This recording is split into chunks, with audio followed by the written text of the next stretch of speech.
how to use Trey Lance versus Houston. I think a lot of people have been giving their suggestions, and we all agree you better not use him like you used him in Arizona. Better not. And that was, I think, 9 handoffs and I think 12 quarterback design runs with some scrambles thrown in. That can't happen again because, 1, it didn't work, 10 points. 2, he got hurt. And if he gets hurt now, the season's really over. I mean, if he gets hurt and can't finish this game, you're not going to win with Nate Sudfeld. No. You don't have Jimmy Whiten. You don't have Tyrod Taylor or Colt McCoy. So he's got to make it through the game and play the week after. He can't be a running back in this game. How about start there? No, he cannot be a running back. No. So they need to play him like they use Jimmy Garoppolo. That means a lot of handoffs, and I think they can if Elijah Mitchell and Jeff Wilson Jr. are there. That's the first thing, and that's a good start. A lot of handoffs. He needs give him the Jimmy gimmies, give him some of the screen game. And then the play action bootleg where all you have to do is kind of just to the guy in the flat, yes, that one all day. Those are layups. Well, yeah, you're giving them level reads. You're giving them high low, and normally what happens is they cover the high read and the low read's wide open, and you just dump it off to the flat. 5 yards. Yeah. Settle down. Don't throw the ball too hard because he tends early in the game. He'll just fire passes like, whew, let's throw some balls that you literally can't do that. Just some calm down, get in the flow of the game. It's layups. Don't brick it off the backboard. It's just a layup. It's relax. I like to see that. But if you just make him hand off as much as you did with Jimmy Garoppolo, it's a great start. If you say we don't really want you to throw more than 25 times, it's a great start because half of those throws can be play action. A quarter of those throws can be deep shots, and he's not going to be as accurate as Jimmy. But if he gives you 2 or 3 big plays with his arm and a couple big plays with his legs on just non-designed scrambles, and doesn't turn the ball over, well, you're going to win easily. Right, and that's not to say don't use designed runs because they should use designed runs. 1 or 2. Well, I say 1 or 2, and they could be on a 4th down in the red zone.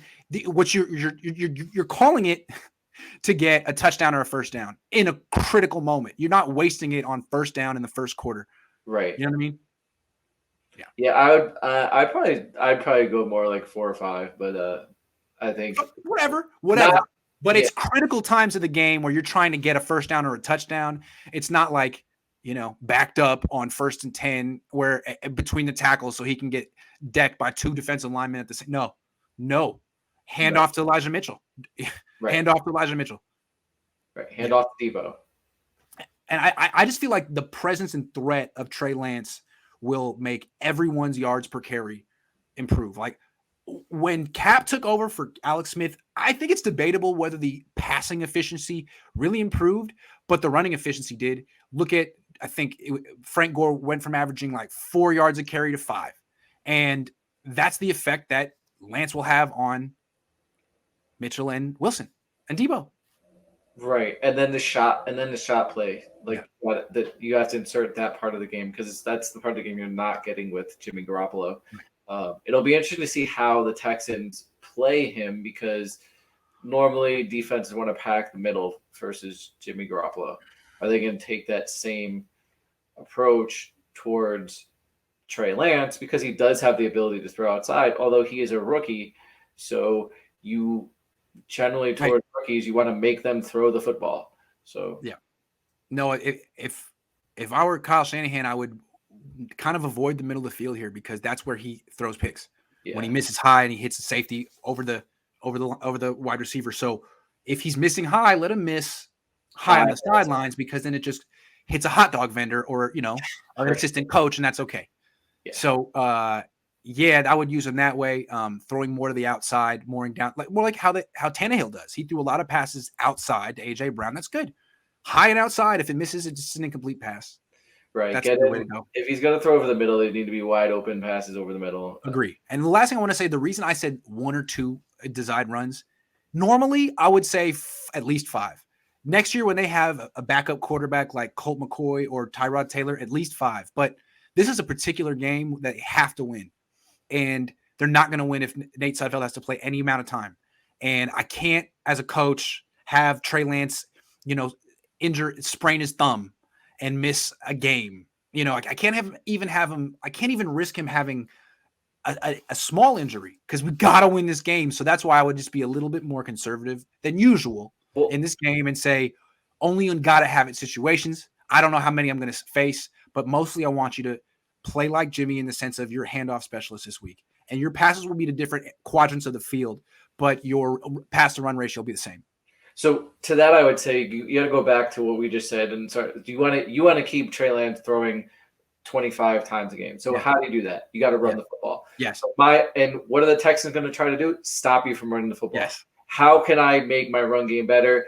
Is involve Trey Lance. Not necessarily that he has to carry the ball all the time, but the threat has to be there so that you can play 11-on-11 football. Teams like to do that. They'll call one QB run early just to put the threat out there.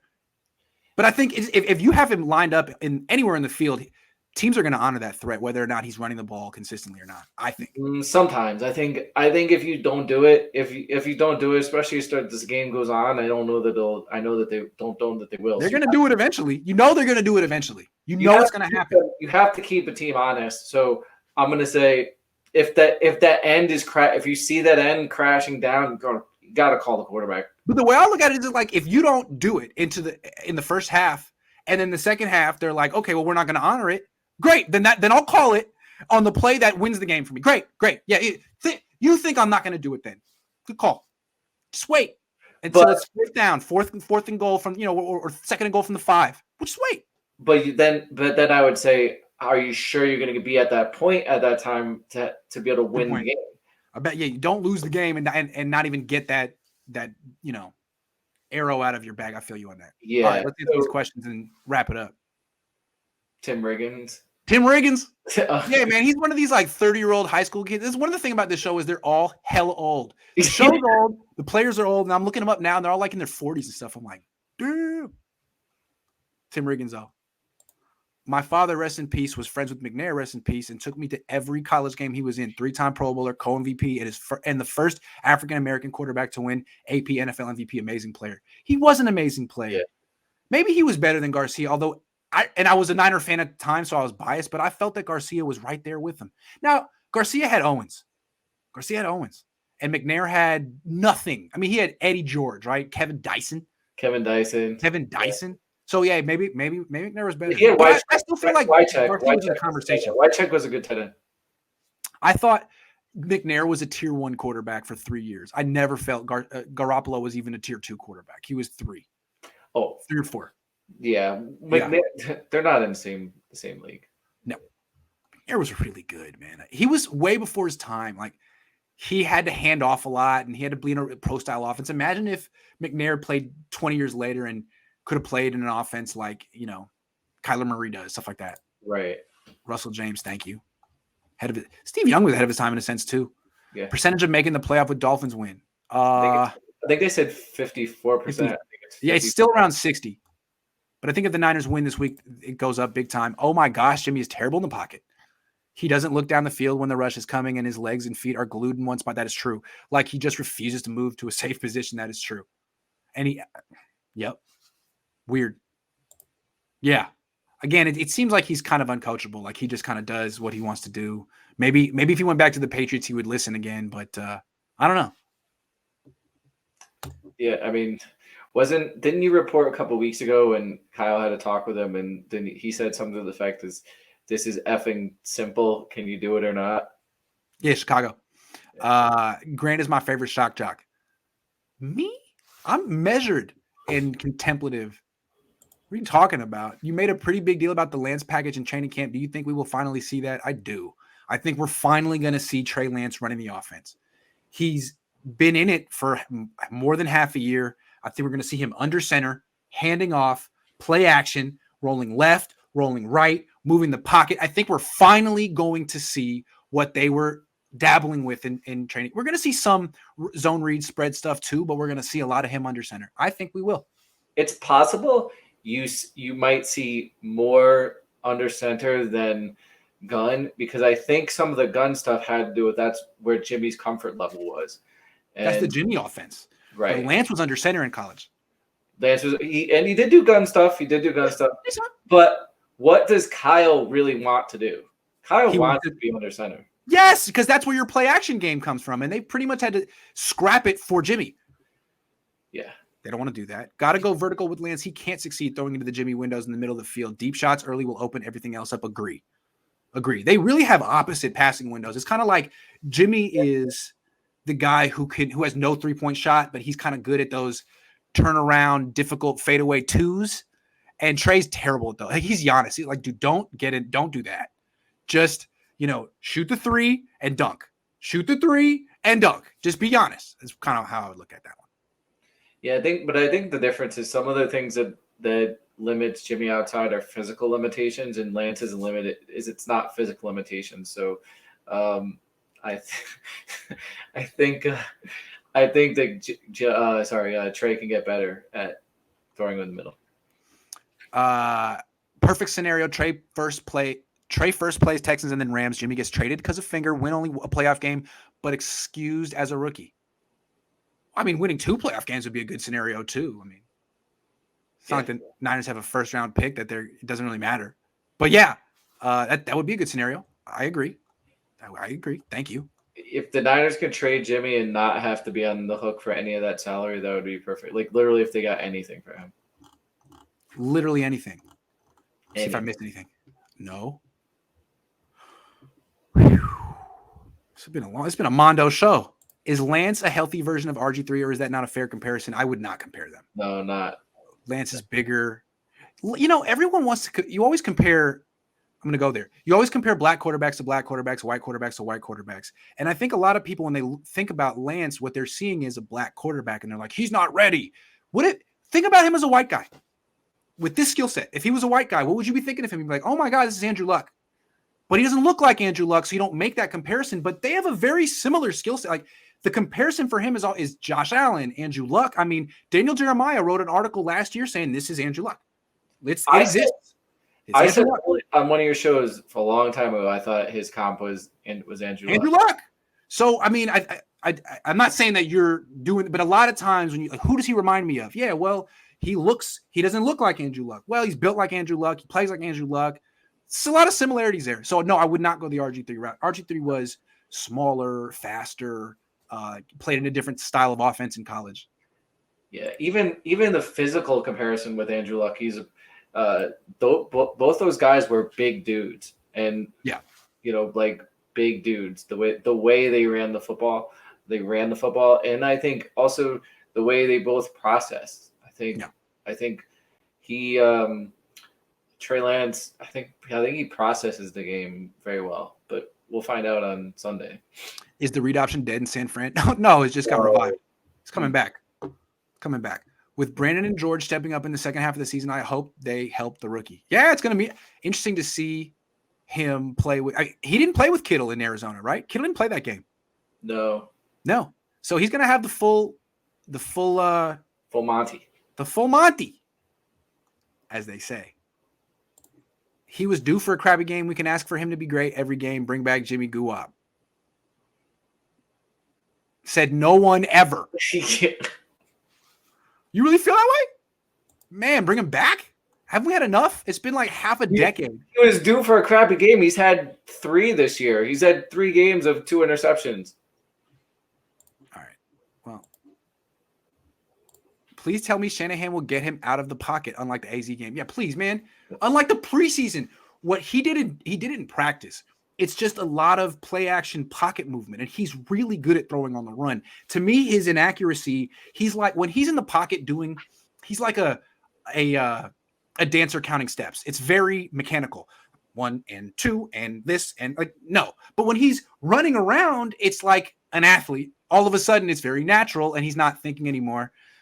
Yeah, man, rolling left, rolling right, a lot of that. And you give him a run pass option. If it's not there, just freaking scramble.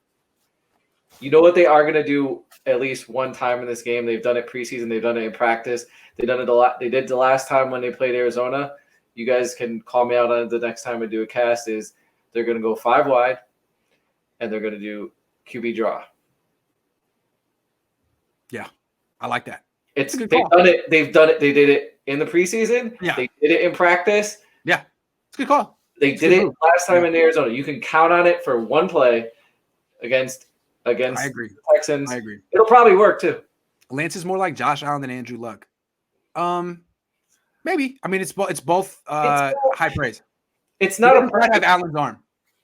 Yeah, he's not exactly Andrew Luck, but there are a lot of things you see in Andrew Luck with Andrew Luck, and he's not. I don't think he's as raw as Josh Allen was. Deport him to Greece? Who and why? Grant, can I get a Hoya? Hoya. Hoya. I don't get it. Hey, You think Ayuk will get off with Lance at quarterback? I don't think they're going to throw a lot in this game, but I do think you're going to see Ayuk get the ball down the field. You'll see Trent Sherfield get involved again because that was Lance's guy in training camp. When everyone was talking about Sherfield's great camp, because he had a quarterback who would throw him the ball deep outside the numbers in Lance. So I'm curious to see if Sherfield. I think if Ayuk goes off, it'll be because Lance hits him on a bomb and it gets him like huge. Yeah, it gets him a huge game. Thank you on the race point, Grant. Yeah, I guess no one talks about it, but I've been thinking recently, like, what if Lance was white? What would the narrative been around him all year? And is the reason that people just assume he's not ready because he's, not white? I mean, he's mixed. But yeah. I think a lot of the people don't talk about it, but I think a lot of people just assume with certain players, like if you're athletic and white, the athleticism's a bonus.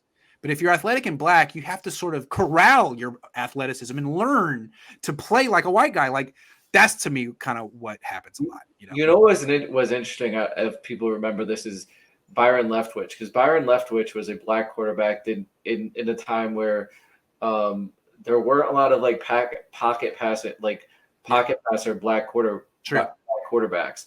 And so he had that connotation with him. Like people looked at him differently because he wasn't the athletic, the super athletic guy, right? The big, good arm. David Garrard was a little bit like that too.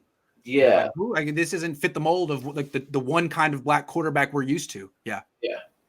Colin Kaepernick 2.0. I think he maybe at first in how he's used, but I think the whole thing with this guy is his upside is on the Andrew Luck, Josh Allen spectrum. He could be way better. He's like a solid 4 years younger than Kaepernick was when Kaepernick started playing with the Niners. For the first time all year, there's something all 49er fans can agree on. Running backs need more than 10 total carries this game, I think. Yeah, and all the Niner fans are ready to pounce on Kyle for that. Like, I wish you would do that again. I wish you would do that again. Do it again, Kyle. See what happens. And Trey Lance is not a running back. No. Read option with Trey and Debo equals touchdown. Yeah, we haven't seen that yet. No. We haven't seen it yet. Can't wait.